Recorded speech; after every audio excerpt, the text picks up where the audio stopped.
बालेश्वर जिला Khaira block नयाखंडी panchayat Sundarpur school पड़िया block स्तरीय रज महोत्सव अनुष्ठित होगापी प्रस्तुति बैठक खैरा जेबीसी अनुष्ठान परिसर में अनुष्ठित हो ओडिया सांस्कृतिक परंपरा अतीब महनीय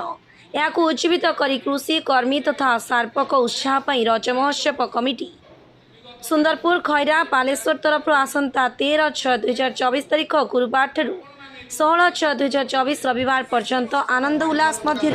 पार्श्ववर्ती अनुजाई कार्यक्रम कर स्थिर कर कार्यक्रम अनुष्ठान कुपारी महाविद्यालय प्राध्यापक अध्यक्ष सुरेन्द्रनाथ राउत सभापति संपादक चंद्रकांत कुंवर उपदेष्टा वरिष्ठ नरहरि नायक डाक्तर हरेकृष्ण राउत बाबाजी चरण पंडा करुणाकर पाणी प्रभात कुमार नायक संयोजक वरेन्द्र कुमार नायक प्रहलाद राय देवेंद्र नायक कोषाध्यक्ष सिद्धार्थ शंकर महापात्र उपस्थित रही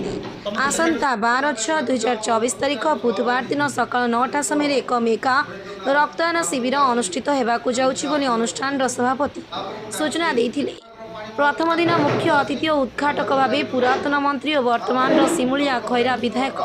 पद्मलोचन पंडा सम्मानित अतिथि खैरा तहसीलदार सव्यसाची जेना द्वितीय सोपान संध्या साधारण सभारी मुख्य अतिथि मान्यवर अभिमन्यु सेठी सांसद भद्रक वरेण्य अतिथि मान्यवर विधायक पद्मलोचन पंडा योगदान कार्यक्रम मत प्रकाश कर कार्यक्रम ओडिशा हाइकोर्ट कटक वरिष्ठ आईनजीवी निरंजन पाइकराय मुख्य वक्ता भाव मयूरभंज जिलार उपजिलापाल विश्वजित पंडा उपस्थित रहिबे बोली कमिटीर सभापति सुरेन्द्रनाथ राउत और संपादक चंद्रकांत कुंवर सांबादिक मानकु जणाइछन्ति।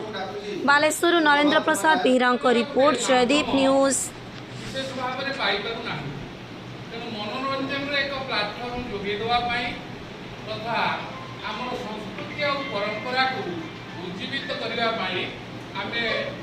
प्रयास जारी रखीचु विगत 5 वर्ष धरी प्रयास जारी रखीचु जो प्रयास को आपण माने जो सांबादिक मान रहिले अनुष्ठान सभापति श्रीयुक्त सुरेन्द्रनाथ राउत को आसी आसन बसतु डाकुची श्री प्रभात कुमार नायक पाणी महोदय आसी संपर्क डॉक्टर हरेकृष्ण राउत को डाकुची से आसिक आसन अलंकृत करूँ अनुष्ठान वरिष्ठ उपदेष्टा श्री नरहरि नायक महोदय को डाकुची से आसी आसन अलंकृत करूँ।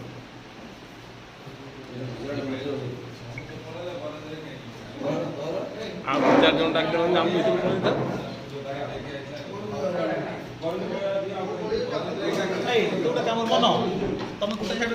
गोटे माध्यम विशेष भाव में पाइना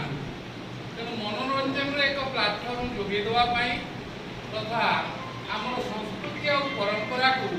उज्जीवित करने आम प्रयास जारी रखीचु विगत 5 वर्ष धरी प्रयास जारी रखीचु जो प्रयास को आपण माने जो सांबादिक मान रहिले